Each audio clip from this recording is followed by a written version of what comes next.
great to have Nemo joining us. Nemo, can you tell us how awesome to be the captain? Yeah. Okay, thanks. Yeah. Well, it's pretty good. Like, it's really nice to be here in Lisbon. Like, I really like it. The weather is nice. People are amazing. Like, especially like being here with like a lot of developers that are in this ecosystem is like kind of like empowering thing. Yeah. So I'm super happy to be here. Yeah, so you have been in this space since 2017. How did you get into the space? Yeah. Now that you have seen such a growth with all the Yeast, CC, and Lisbon, how did you get started? So it was like, I'm a software engineer by degree. So in one moment I was hanging out with some friends that were like, hey, we saw on some forums this Ethereum white paper, you should check it out. For fun, I was like, okay, sure, let's check what it is. Like, I heard Bitcoin exists, cool.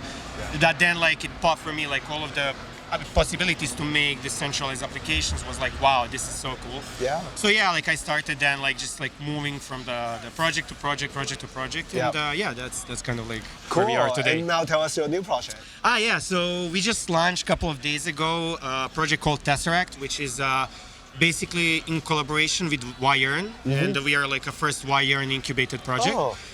So the idea is to launch YEarn on other chains outside of the L1. Yeah. So we started with Polygon. We launched a couple of days ago. We put a cap on our vaults, which is like 4 million. Yeah. And we hit the cap in like 2 hours, which was really exciting. Wow. So now we don't want to touch any code until Lisbon ends because we want to have fun and enjoy here and talk with the other people. For sure. And after that, we'll release like the vaults and also start exploring other blockchains. Right. How is the experience with YEarn, especially the incubate? What kind of interaction? What kind of help? Yeah, it's amazing. Like all of the guys from the Yearn from the beginning were really like supportive in a sense, giving feedback and discussing, because the initially we were thinking to do some kind of token economy and airdrop, but then after back and forth and a really deep discussions, we realized why it's much better for the whole ecosystem. That there is no token and it behaves the same way how YEarn works on the mainnet. Wow. So after that, like all of the guys, like the whole engineering team, product team, comp team from Yearn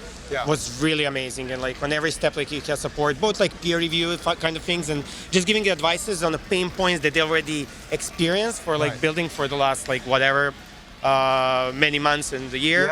So like that's like full on support from that end, like just peer review and it's a great ecosystem already. Yeah, it's amazing. Like the whole ecosystem, like if you remember, like it all started with that. Like that was like one of the initial sparks after Curve. It was. To kind of like build around the Yearn.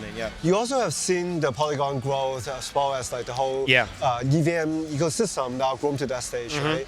What would be the advice for like something like Harmony, like thinking about the EVM ecosystem? What would be a great like part for you to think about the multi-chain, multiple layer 2 strategy that you guys are thinking? Yeah. So if you're talking about like, so in general, like if you say like, when you say like the advice, you mean like in general or like talking about the Tesseract? Well, you have Tesseract, right? You have seen the DeFi space grow. Now many of DeFi protocols moving to layer 2. Polygon being a great example. What else do you see the challenges still in the space of layer 2? I do think one of the big challenges right now is a lot of users being confused what to use, because you have like copies and copies and copies of like different protocols with like a small spins, which is really nice. Like it's kind of like if you add any type of innovation and just like as a new experiment, it's super cool. But I think that people can get really confused.